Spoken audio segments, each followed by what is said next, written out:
Salut, c'est Mathieu Delpech. Aujourd'hui, je vous raconte ma course à Mallorca by UTMB. Vous êtes prêts? C'est parti!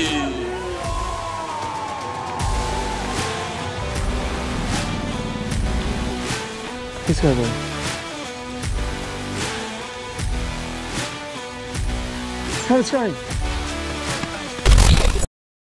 Actuellement dans le Cantal, comme vous le voyez, il fait magnifiquement beau, comme d'habitude, contrairement à ce que certains veulent vous faire croire. Mais bref, retour à Majorque quelques jours avant le Mallorca by UTMB, où je vais courir sur la course de 70 km avec 4300 mètres de dénivelé. Une technicité folle, une densité encore plus incroyable. J'ai vraiment hâte de courir, même si la prépa n'a pas été optimale, comme je vous l'ai présenté dans la vidéo précédente.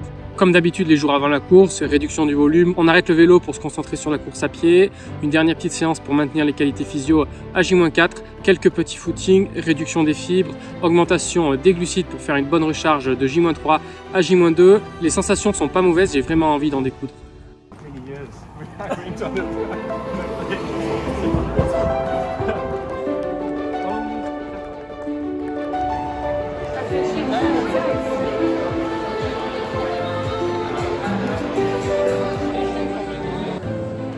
Tout ça retiré, il n'y a plus qu'à préparer les affaires, mais là, c'est le drame. Je reçois un SMS, la course est annulée, sans possibilité de basculer sur une autre des courses qui a lieu ce week-end-là. Grosse déception, mais pas le choix, il faut l'accepter à cause des conditions météo qui sont exécrables avec une alerte orange et des risques d'inondation qui sont très forts. L'organisation a préféré la sécurité évidemment dans ce contexte quelques jours après le drame qui a eu lieu à Valencia. Donc il faut l'accepter, mais je suis quand même un petit peu deg après être venu 4 semaines pour s'entraîner spécifiquement ici sur ce parcours. Donc voilà, j'ai pas pu courir, merci à vous d'avoir regardé cette vidéo qui est maintenant terminée. À la prochaine, ciao! Allez, très marrant, au final une poignée d'élite a eu la chance de pouvoir basculer sur une autre distance et donc moi j'ai choisi le 50 km avec 2700 mètres de dénivelé. Changement de programme, prolongation du voyage, tout est un petit peu chamboulé mais il faut s'organiser vite.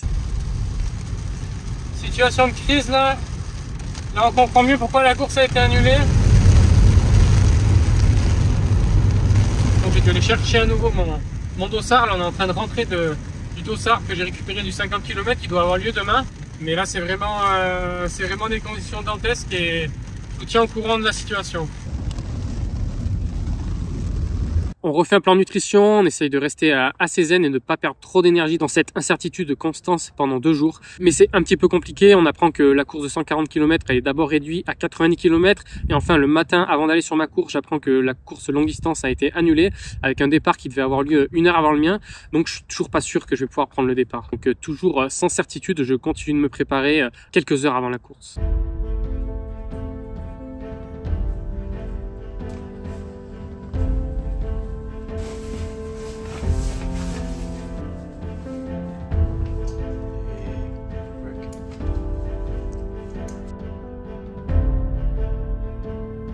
On arrive sur place 1 heure avant la course et ça a l'air d'être bon, on dirait qu'on va pouvoir prendre le départ. Donc je fais comme d'habitude un échauffement progressif sur 20-25 minutes suivi de quelques accélérations.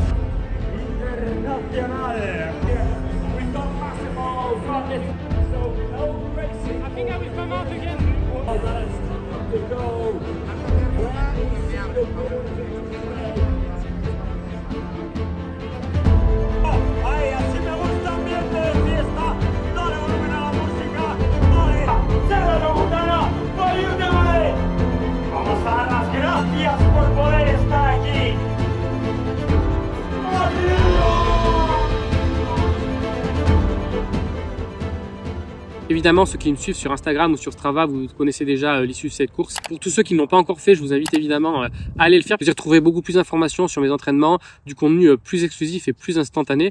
Donc ça me soutient. Et tant que vous y êtes, n'hésitez pas à aller mettre un petit pouce bleu à cette vidéo et surtout à vous abonner à cette chaîne. Je vous vois tous ceux qui regardent la vidéo sans être abonnés, donc n'hésitez pas à cliquer. Ça vous coûte rien, ça me soutient énormément et ça vous permet de ne pas rater les prochaines vidéos. Je me suis mis devant sur ce début de course pour ne pas me faire bousculer au départ parce que le départ est assez sinueux dans les ruelles. Mais dès qu'on sort du village, je me laisse un petit peu dériver puisque le groupe de tête part très vite. Donc il y a une start list qui est exceptionnelle sur cette course, je vous la mets à l'écran. Et donc évidemment une telle densité de coureurs, ça rime souvent avec un départ trop rapide. Bien sûr, il y a 2-3 athlètes qui sont à leur rythme, mais il y en a probablement une vingtaine qui partent un petit peu plus vite que leur allure optimale. Donc je me laisse tranquillement dériver à l'arrière du groupe et je pense que je suis autour de la 25e voire 30e position. Donc les 4 premiers kilomètres sont d'abord en faux plat montant, puis ensuite ça s'élève un petit peu pour un total de 300 mètres de dénivelé. Les sensations sont vraiment pas mal, mais l'AFC est déjà assez assez haute, donc je veux pas faire l'effort de rester dans le groupe. Je me laisse déporter, je sais que je pourrai rentrer progressivement plus tard dans la course. On entame la deuxième partie de cette première montée qui se fait sur les chemins. Là, c'est beaucoup plus raide puisque en 2,5 km, il y a 600 mètres de dénivelé positif. Et d'entrée de jeu, on commence directement dans un ruisseau. Il y a plus de chemin, c'est vraiment de l'eau qui coule et là, il n'y a pas le choix, il faut mettre les deux pieds dedans. Et dans cette montée, j'ai vraiment des sensations excellentes. Donc, je commence à remonter petit à petit les athlètes qui sont partis un petit peu vite devant moi. Je suis repris à la moitié de la bosse par Dakota Jones et puis ensuite je vais rester avec lui jusqu'en haut. Et on a vraiment un très bon rythme. Je vois à l'analyse qu'on est monté dans les mêmes temps des gars qui mènent le groupe de tête. Donc on n'a pas chômé dans cette partie raide. Ensuite on entame la première section de descente de la course. Elle fait qu'1 km mais pour la faire j'ai mis 6 minutes. Donc ça vous donne un petit peu le ton de la technicité de ce parcours. Donc cette descente c'est vraiment des cailloux dans tous les sens avec des arbustes au milieu du chemin, des herbes qui cachent un petit peu le relief. C'est vraiment très technique, beaucoup de glissades. Il y a beaucoup de gars qui tombent autour de moi et moi-même je glisse un petit peu et paf je me tape un genou. Ça fait bien mal quelques secondes mais heureusement ça a l'air de passer donc j'essaye de rester concentré sur la suite de la descente. Ensuite il y a une section qui dénote vraiment par rapport au reste du parcours. Là on va se taper 7 km de piste en faux plat descendant et en plat. Donc au final ça me fait près d'une demi-heure à plus de 15 km/h. Ça peut sembler un petit peu ridicule pour les routards mais il faut remettre dans le contexte. On est au milieu d'une course qui va durer plus de 4 heures. On vient de faire 1 heure de montée aussi autour du SV2 et personnellement à ce moment-là de la saison je suis pas du tout adapté à la course à plat. Depuis la CCC j'ai fait aucune séance à plat puisque la course que je préparais à la base était uniquement un enchaînement de montée-descente très technique et il ne devait pas y avoir de section aussi roulante. J'arrive au bout de cette section de plat et je vois plus personne devant moi et derrière moi mais par contre je sens que mes ischios et mes fessiers sont déjà bien raidis par cet effort spécifique à plat que j'ai pas du tout pratiqué depuis plusieurs mois. Je me dis bon ok c'est assez tôt mais normalement on en a fini avec des sections comme ça. Je sais que en face de nous il y a 2 heures très techniques dans un pur chantier donc avec des vitesses de déplacement qui seront plus lentes et donc j'espère que musculairement ça devrait un petit peu se détendre. Pour le moment j'essaie vraiment de garder le rythme, je suis encore bien motivé, je suis encore dans la course, focus, alimentation, fluidité, on continue et ça va le faire, je vais revenir vers l'avant sur la suite du parcours. Mais c'est après la première descente qui n'est pas très longue, environ 400 mètres de dénivelé négatif, que je commence un petit peu à avoir les premiers doutes. Ça se complique un petit peu dans la remontée après le deuxième ravitaillement. Je sens que j'ai déjà perdu énormément de force dans les quadrilles. J'ai pas beaucoup de tonus, j'arrive pas trop à relancer. Là on est sur une section plutôt montante mais qui est quand même toujours avec des parties qui montent, qui redescendent au milieu des cailloux. Vraiment difficile de trouver de la fluidité et de trouver du rythme et mes jambes deviennent déjà trop lourdes à mon goût. Je reste mobilisé, j'espère que ça va revenir mais quand même j'ai du mal à relancer même quand le chemin devient roulant sur quelques mètres. Et après 2 heures de course, plus de 40 minutes que je suis en train de courir solo, ça commence à revenir de l'arrière. C'est d'abord un Espagnol qui me passe, puis Andy Reader qui me rattrape sur une petite section d'1 km roulante avant de passer au 3e ravitaillement. Là, je prends le temps de bien m'hydrater, de bien m'arrêter, de bien remplir mes fasces, que je sais qu'il y a une section très technique qui nous attend. Et j'ai encore espoir que ça revienne, donc il ne faut pas du tout que je néglige ma nutrition et mon hydratation. Ensuite, il y a une grosse montée pour aller sur les crêtes et faire une section pure skyrunning dans les cailloux, hors sentier, avec ensuite 3 sommets qui s'enchaînent. J'essaie de lutter, je suis encore dans le top 20, ce qui est pas ridicule vu la densité de la course, mais j'ai du mal, ça revient pas vraiment, c'est vraiment au niveau musculaire que je galère.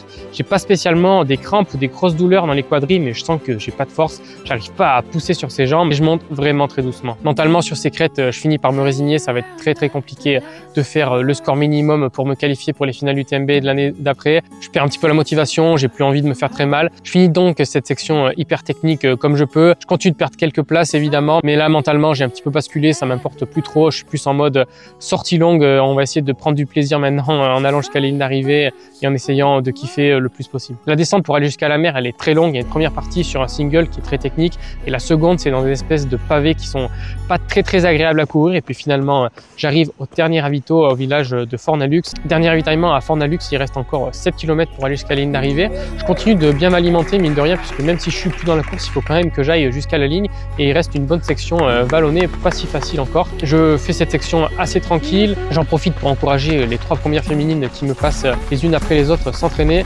Franchement ça court. Jusqu'à arriver jusqu'à cette grandiose ligne d'arrivée dans le port de Sawyer, franchement le cadre est magnifique et il y a aussi vraiment beaucoup de gens qui encouragent, franchement ça fait plaisir.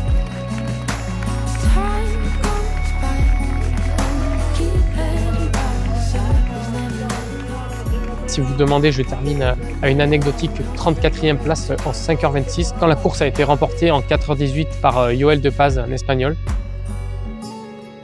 Je vous propose maintenant de prendre un petit moment pour analyser et prendre un petit peu de recul sur ce qui s'est passé. Donc si vous voulez le détail, je vous présentais dans ma vidéo précédente l'intégralité de mes entraînements depuis la CCC. Et ce qui s'est passé, c'est qu'il y a eu 5 semaines où j'ai très peu couru puisque j'avais une petite douleur au pied. Avec une seule sortie de plus de 10 km et 500 mètres de dénivelé en 5 semaines post-CCC, c'était vraiment trop peu pour conserver les adaptations musculaires qui sont indispensables pour performer sur trail long. On s'était dit avec mon staff déjà d'être au départ, ça serait une belle victoire. Je pense vraiment que grâce au vélo, j'étais dans une forme physio excellente. Les chiffres sur les derniers entraînements à vélo et les sensations sur le début de course l'ont montré, je pense. J'étais dans une excellente forme, mais par contre, j'étais beaucoup trop juste musculairement pour résister à l'excentrique en allure course et aussi à l'exigence d'un tel parcours. Je pense aussi qu'il y a eu un aspect mental très fort dans cette course. C'était assez compliqué et je pense que j'ai laissé beaucoup de jus pendant les 36 heures qui ont précédé la course, à ne pas savoir ce qui allait se passer, à ne pas être sûr que la course allait avoir lieu, de devoir me réorganiser, déplacer mon ferry, prolonger la réservation de l'hôtel. Donc tout ça, mine de rien, tu laisses de l'énergie mentale. J'essayais malgré tout de me relaxer, de pas me mettre la pression, de prendre comme ça venait, mais je pense que malgré tout, il m'a manqué un petit peu d'énergie au moment où ça devenait dur pour potentiellement me battre et aller chercher